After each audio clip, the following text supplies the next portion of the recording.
Salut les gens, c'est la chaîne de Jimmy, le parti des pas de parti, c'est marqué dessus, tu sais lire.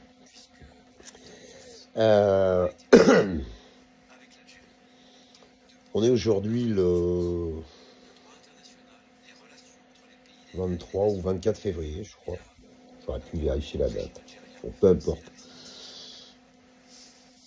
On est le... oui, ça doit être ça. On est le 24. 23. Dimanche 23 février. Bon. T'as appris ou tu vas apprendre, à l'heure où je fais ce petit segment, il est 5h30 du matin. Alors oui, l'autre il a que ça à foutre, il fait des lives et tout. Oui, en ce moment il a que ça à foutre. Ouais. Donc tu es au courant de l'info.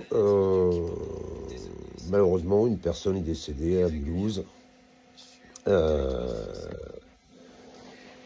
L'arme du crime semble être un couteau.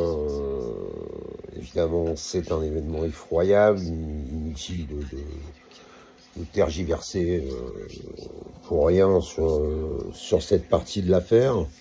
Quelqu'un est mort, c'est épouvantable. Il pensait à sa famille, bien sûr, à ses proches.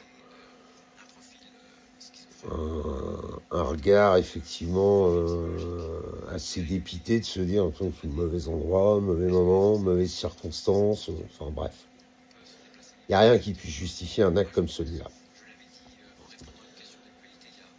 Pourquoi je fais cette vidéo quand vous la regarderez, forcément ce sera en replay, je vais la poster. Pour la bonne et simple raison, je suis à peu près convaincu que cette vidéo-là ne va pas tenir 107 ans. Je m'explique. Donc une personne décède à Mulhouse avec en toile de fond le terrorisme islamiste, l'OQTF, bref, même refrain habituel, la sécurité, pensez à vos enfants, pensez à vos maisons, pensez à vos familles, restez chez vous, cloîtrez-vous, enfermez-vous, vive la fiesta à la sécurité. Ce que je dois vous dire aussi, c'est que je n'ai aucun élément, mais vraiment aucun. Alors, j'ai rien dans les tenards. Moi qui suis quelqu'un de très rigoureux sur la consistance et la légitimité des arguments qu'on apporte pour affirmer ou infirmer quelque chose. Là, je veux être bien clair. Tout ceci ne procède que de l'hypothèse et surtout que de la question. J'ai un ami dans mes contacts, un vieux pote, un vieux compagnon de lutte, qui un jour a créé ce slogan « Je suis questionniste ». J'ai pas envie de le citer parce que je veux vraiment, sans mauvais jeu de mots, puisque je suis dans mon plumard, emmener qui que ce soit dans les couvertures. Donc, mais voilà, j'ai toujours trouvé cette partie de son travail tout à fait intéressante. Et je ne sais plus quel grand philosophe a dit ça aussi. Enfin bref, d'essayer d'avoir cette gymnastique intellectuelle qui consiste à pas toujours tout prendre pour argent comptant. D'autre part, lorsque l'on mène une enquête, par exemple, on est guidé parfois par ce qu'on appelle un faisceau de présomption. Voilà. Faisceau de présomption, ça consiste à dire que beaucoup d'éléments se recoupent.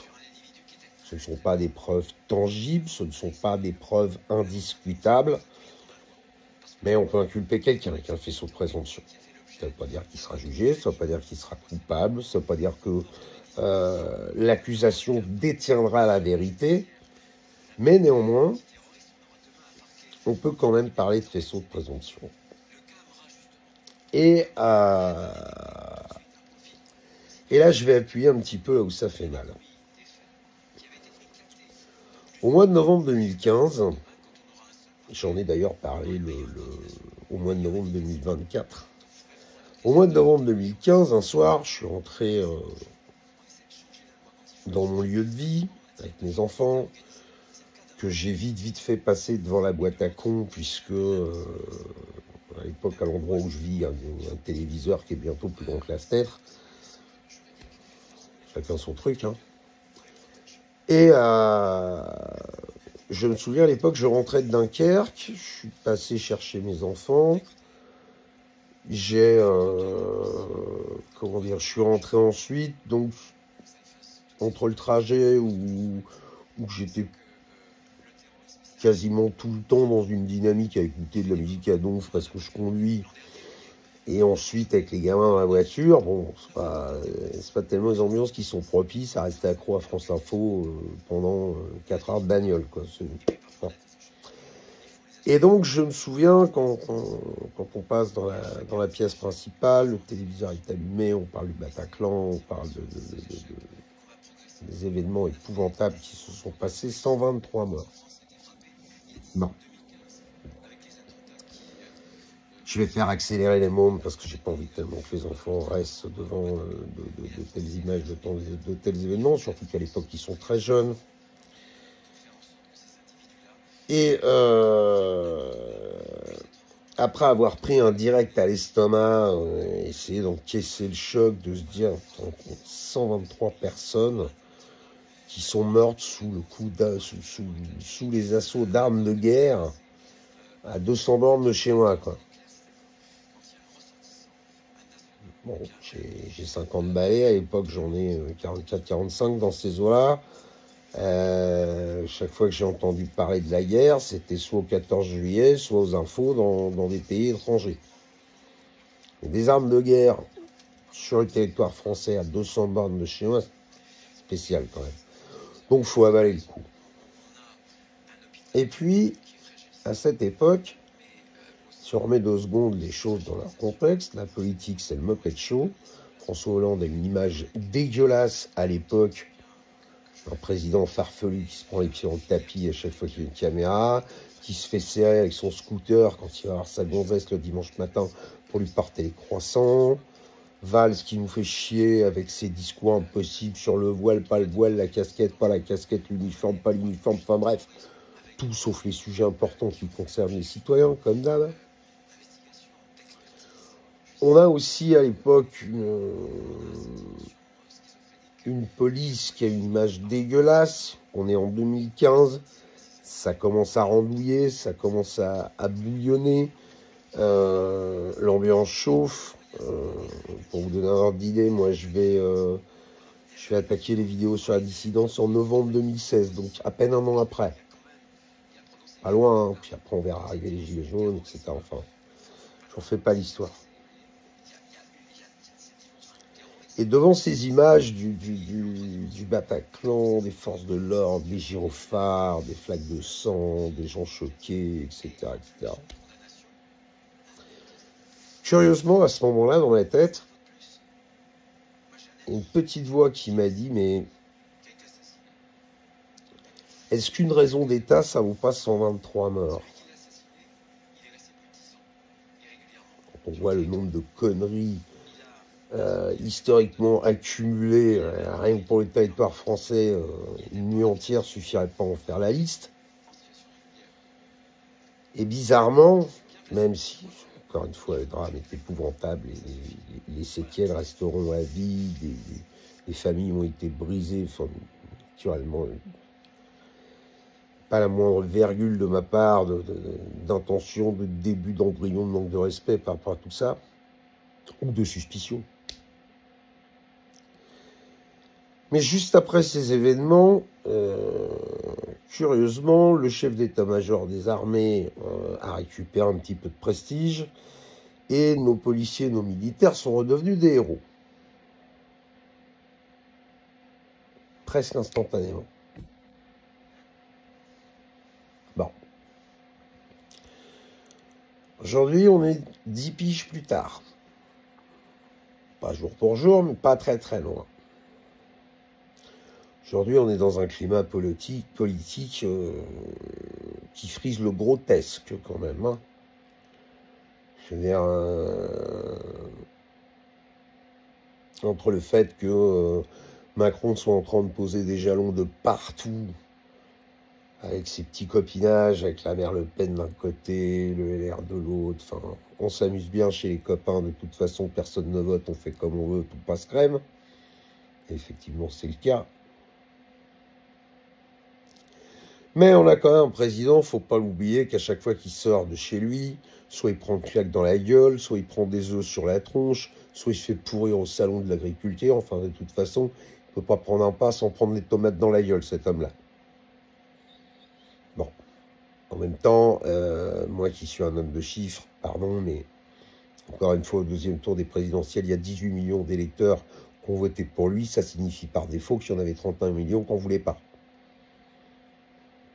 31 plus 18, ça fait 49 millions d'électeurs, c'est 49,2, machin, bon. De toute façon, compte tenu des 14 millions d'abstentionnistes, c'est pas la peine d'en parler pendant une heure. Mais enfin, pour faire court, il y a quand même beaucoup plus de gens dans ce pays qui ne voulaient pas d'Emmanuel Macron que de gens qui en voulaient. Il suffit de regarder les chiffres. Malheureusement, ceux qui n'en voulaient pas n'ont pas su l'exprimer. C'est pas le lieu, c'est pas le moment. On est dans un contexte politique épouvantable. C'est casserole sur casserole, mise en examen sur mise en examen. Ils se trimballent de la coke à l'Assemblée nationale. Les mecs, c'est copinage sur copinage, arrangement à la petite semaine. C'est augmentation d'une TVA épouvantable alors que eux se goinfrent. Vas-y, je te mets 700 balles d'augmentation. Vas-y, je t'accorde aussi, et je m'arrange avec ça, bref, pas de problème. Tout ça sur un fond de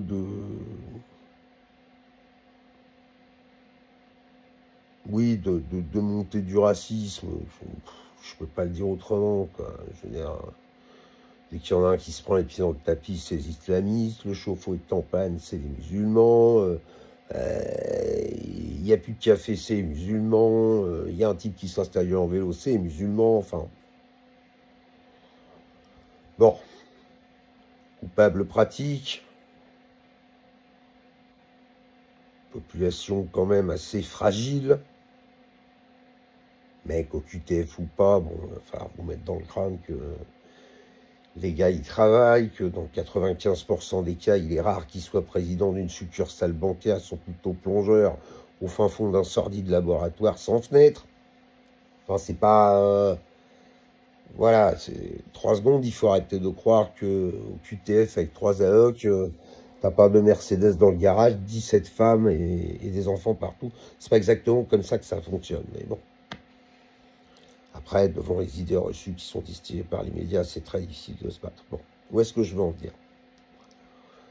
Actuellement, politiquement, c'est un désastre. On a réussi à nous ressortir Bayrou, qui est englué dans l'affaire de Bétarame de manière absolument détestable. Une Elisabeth Borne qui a des comportements mais qui sont insupportables. Quand elle se fend pas la gueule à Mayotte, elle zigzague autour de l'affaire Bétarame, en disant « Ah bah oui, mais Mediapart, ils aiment bien le scandale. » Ça va tellement loin que j'ai même réussi à être d'accord avec Apolline de Malherbe, qui lui dit « Non mais excusez-moi madame la ministre, enfin, on s'en fout de Mediapart, les victimes, vous en faites quoi ?»« Oh bah oui, bah non, bah faut réfléchir, faut regarder. » Enfin, voilà. On est allé rechercher Valls. Enfin merde, le plus performant des balais à chiottes de la politique, quoi. Le mec, il fait 3 interventions de télé, il nous explique que plus jamais il mettra la pied dans un costard de politicard. On lui met un coup de sifflet pour faire ministre de je sais pas quoi, pour aller je sais pas où, payer une fortune à rien foutre et profiter du soleil. Il y court. Notez qu'à sa place, j'y aurais couru aussi, hein, parce que avec une population aussi tarde, de toute façon, encore une fois, je le redis, tout passe crème.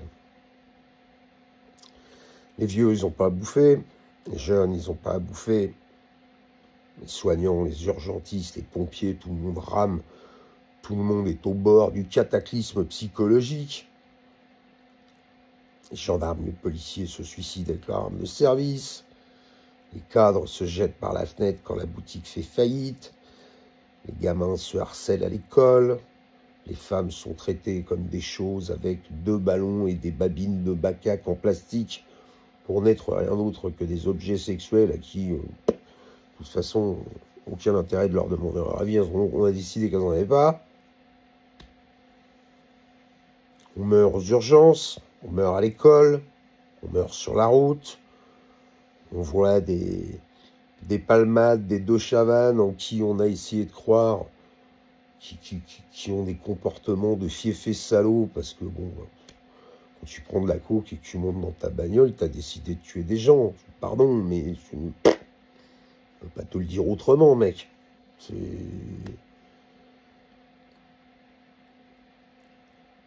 Et à côté de ça, les gens qui nous gouvernent, peu importe l'opinion des Français, peu importe ce qu'ils en pensent. Encore une fois, d'un côté, tout passe crème. Souvenez-vous des on lâche rien sur la réforme des retraites. Passé comme une lettre à la poste. Les vaccins, c'est passé comme une lettre à la poste. Le Covid, plus personne s'en rappelle. On s'est fait traiter, on s'est fait mater comme du bétail. J'ai l'impression que pareil, c'est passé comme une lettre à la poste. Plus personne s'en rappelle. Mais ce qu'on sait en tout cas, c'est que les politiciens qui nous gouvernent actuellement, de toute façon, d'un point de vue strictement mathématique, il est indiscutable que, au moment où je vous parle, que l'on soit de droite, de gauche ou de rien du tout, Macron et sa brochette d'escrocs ont une cote de popularité en chute libre. C'est l'hémorragie. Bayrou qui te dit, j'ai jamais entendu parler de ce qui s'est passé à Bétarame, et l'infirmière qui t'explique qu'elle a discuté avec sa bonne femme dans les couloirs de l'institution. Enfin, merde, Bon. Et dans un contexte aussi dégueulasse, parce que rien ne va, rien ne fonctionne dans notre pays. À part machin qui va faire le bois à l'étranger, bouffer des galettes, taper de la gueule avec les zinzins du Qatar qui mettent des milliards dans des éléments qui bientôt nous demanderont de nous justifier de notre condition humaine. Tout à coup, on a à nouveau un président et un premier sinistre qui est aussi terrifiant que le grand chancelier d'Envé, Fort Vendetta. On dirait Greedy, ce mec, il nous file la gerbe. Qui nous explique à une heure de grande écoute sur une chaîne d'infos que je viens de voir passer au zapping, hein, c'est pour ça que je fais ça à 5 heures du mat', que l'intervention des policiers a été absolument remarquable, qu'ils ont sorti leurs armes de service et qu'ils n'ont pas tiré, etc., etc. Enfin bref.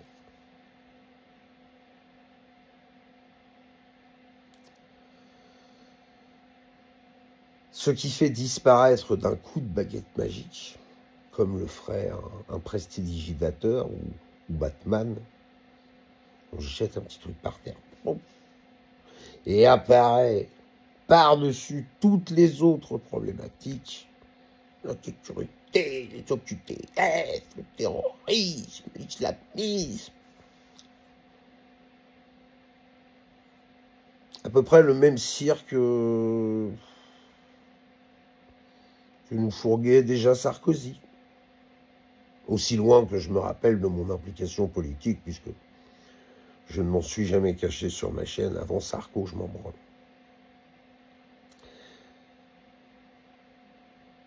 Encore une fois, je leur dis parce que je ne tiens pas à ce que mon discours soit mal interprété. Quelqu'un est mort. Peu importe les raisons, les motivations, les causes, la conséquence est épouvantable. Personne de 69 ans qui est décédé dans des circonstances atroces et qui a juste commis le crime d'être au mauvais endroit au mauvais moment. Bon. Alors, ce que je tiens à affirmer aussi, c'est que il faut surtout pas croire que je pourrais avoir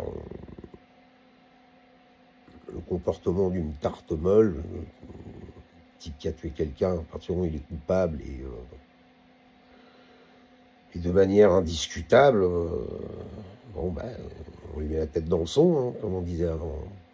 Pour moi, ça ne fait aucun pli, à ceci près que, avant de foutre un mec la tête dans le son, il faut quand même essayer de savoir le pourquoi du comment, et surtout essayer de bien déterminer s'il est bien tout seul dans cette histoire. Je vais vous citer un exemple. S'il y a des gens parmi vous qui se trimballent dans mes âges, on va dire entre 40 et 60, vous avez connu l'époque des bouteilles de gaz qui explosaient sur Paris. Lorsque Khaled Kelkal, le suspect numéro 1 dans cette histoire, a été traqué, il n'a jamais été question de l'arrêter. Pas de bol, peut-être qu'à cette époque-là, le journalisme avait un petit peu plus de sens qu'aujourd'hui. Bon, comme dirait ma chère et tendre, au lieu de dire les conneries qui sont écrites, demande-toi qui c'est qui paye l'encre. Ça va te donner 2-3 indications. Pas de bol, quand on chope Khaled Kelkal, il y a une caméra d'allumée. Et Khaled Kelkal, il n'est pas interpellé, il est abattu.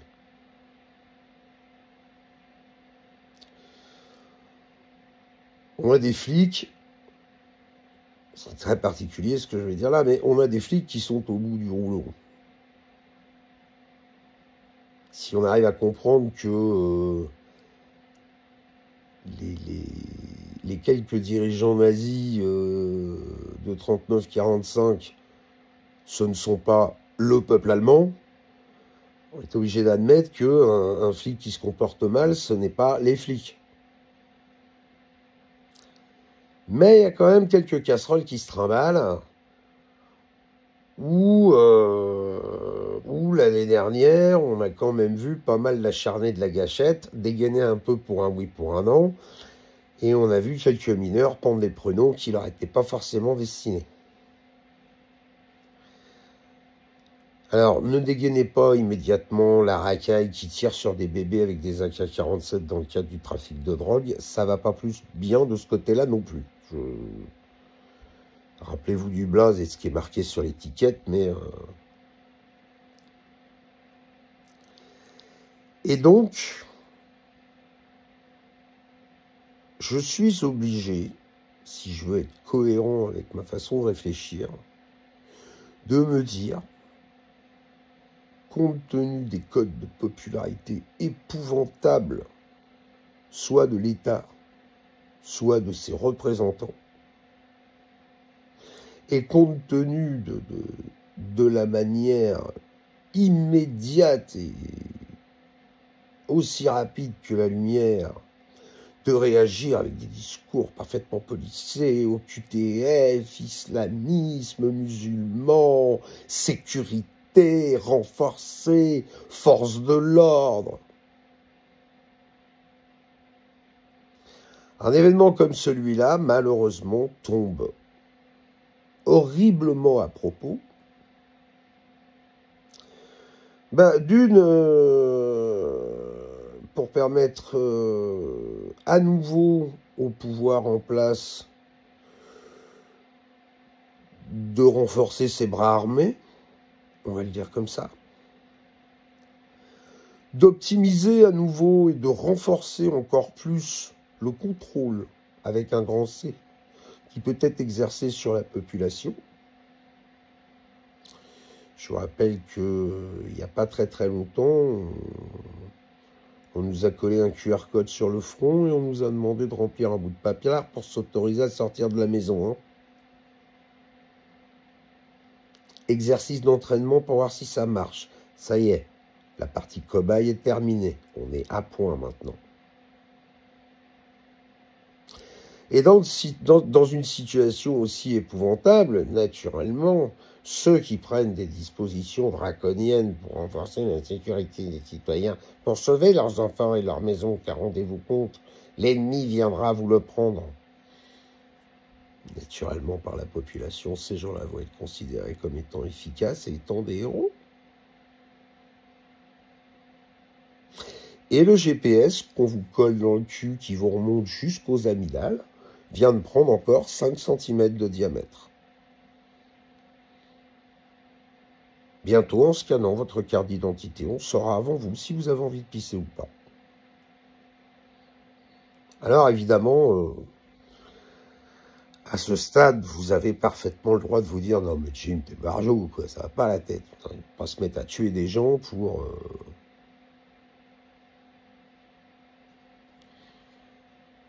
Je vais vous citer une phrase qui m'a été donnée un jour par un vieux pote que je salue. Si fortuitement il passait par là, il s'en reconnaîtra. Quand un jour je lui ai dit « Je trouve que tu vas un peu loin dans tes réflexions quand même », il m'a répondu « Jimmy, souviens-toi que dans les années 60, on nous a fait avaler qu'une seule balle a réussi à générer 9 blessures. Et tout le monde l'a gobé, sans se poser la moindre question. » Aujourd'hui, vous posez le même rapport à un gamin de 9 ans qui va tirer à la carabine à plomb dans une fête foraine, il va vous rigoler à la gueule. Donc, naturellement, je n'affirme rien. Naturellement, je n'ai aucun autre élément que le simple fait de me dire « Ouais, attends. Bon, il y a quelqu'un qui a tué quelqu'un, le quelqu'un qui a tué, on va le mettre au frais dans un coin, on va prendre soin de la famille, en essayant d'être le plus efficace possible dans des circonstances aussi épouvantables. Mais, avant de rajouter 200 caméras dans tous les bleds, de te mettre un numéro d'identification sur le poignet et de commencer à installer des scanners rétiniens, est-ce qu'on pourrait pas, sans accuser gratos qui que ce soit ou quoi que ce soit, juste s'asseoir par terre et se gratter la tête 2 minutes en se posant des questions, pour éviter un petit peu les jugements à l'emporte-pièce? Alors ne me faites pas le coup du gauchiste qui défend les criminels, vous perdez votre temps. Il y a des tas de types que je dois avoir passé à la guillotine, donc c'est pareil. Encore une fois, parti n'est pas de parti, je suis ni à droite, ni à gauche, ni au milieu. Moi. Je dis juste qu'en 50 petites années terrestres, sachant que, on va dire que les 40 premières, ça m'a pas inquiété plus que ça, mais dans les 10 petites qui restent, c'est quand même la 2e fois, et c'est là où j'en viens à mon histoire de faisceau de présomption, c'est quand même la 2e fois que je suis confronté à une situation où, dans le pays, socialement, économiquement, les institutions, machin, c'est le chaos, plus rien ne marche. Vous, moi, tout le monde le touche du doigt tous les jours. Que nous sommes dirigés par des gens qui ont, pour l'intégralité du pays, peu importe de quel côté on se place, une image absolument détestable. Que les forces de l'ordre, on en a parlé sur un live chez un pote il n'y a pas très longtemps. Je fais partie de ces gens qui, à une époque, étaient contents de voir arriver les flics quand toute une discothèque se foutait sur la gueule.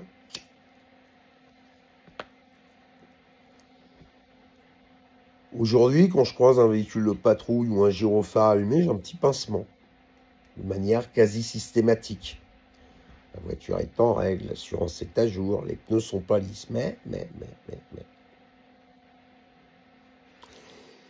les crisounettes de démonstration de force abusive qui peuvent être déclenchées dans les mois, les semaines, les jours à venir, consécutivement à ce type d'épouvantable événement, je le redis,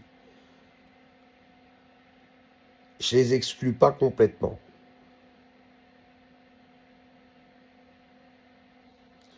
Je me dis qu'à une certaine époque, pour des types comme Pasqua, si la gonzette d'Action Directe prenait un pruneau, c'était pas très grave. Et nos amis des forces de l'ordre, en 2024, ils en ont distribué des pruneaux. Et des pruneaux pour pas grand-chose. On met une bastos dans le torse d'un gamin prépubère parce qu'il fait le con avec une bagnole et qu'on panique. Et un type qui profère des mots terroristes, enfin, je sais pas comment je peux les qualifier, je n'ai pas envie de blesser personne, je n'ai pas de temps à perdre pour ça. On sort l'arme de service, on fait les sommations.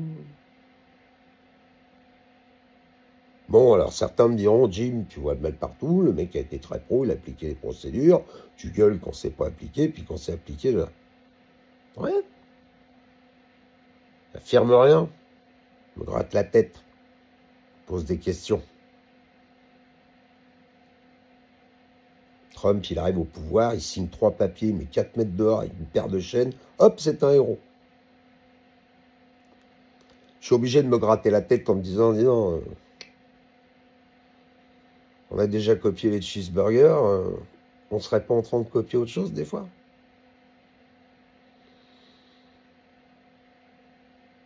Moi, je serais pas surpris qu'on nous sorte un Elon Musk avec un accent du Béarn qui va venir s'asseoir entre Macron et Retailleau dans les semaines à venir. Peut-être qu'encore une fois, je vois le mal partout.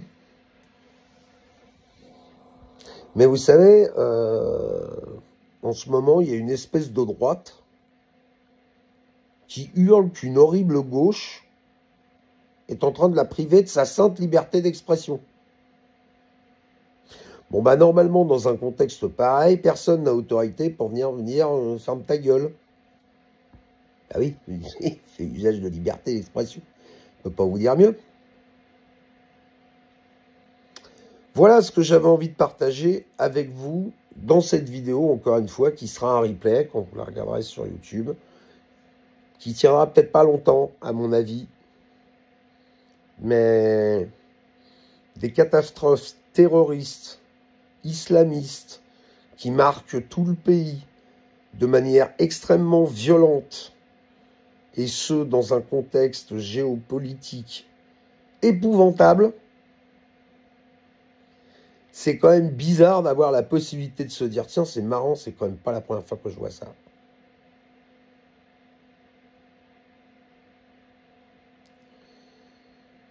Je vous laisse vous démerder avec ça.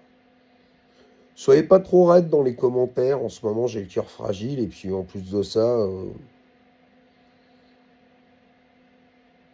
le message de cette vidéo, il est simple. C'est vous précipitez pas sur tout ce qu'on vous raconte et l'avalez pas immédiatement pour argent comptant. Parfois, ça vaut peut-être le coup, pas d'affirmer sans savoir, mais au moins de se gratter la tête en se disant, bon, est-ce que ça colle avec la vérité?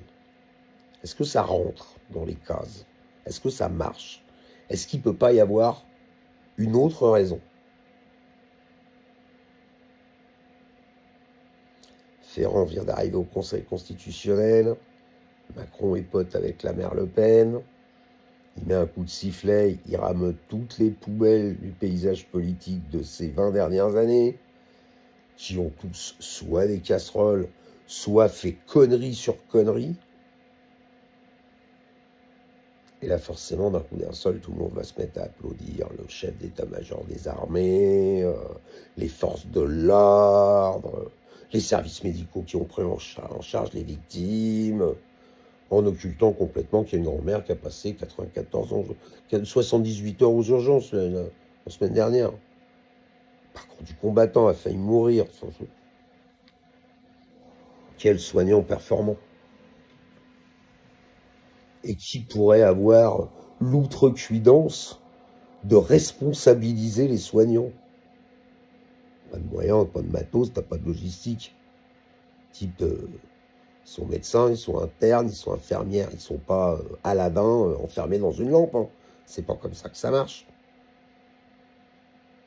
Alors je dis pas, j'y crois pas, hein. Il y aura peut-être une enquête, je dis de la merde, il y aura une enquête, forcément. Mais je dis patience. Comme disait Anakin dans l'épisode 3. Patience. Faut regarder. Essayez de pas trop démarrer au quart de poil.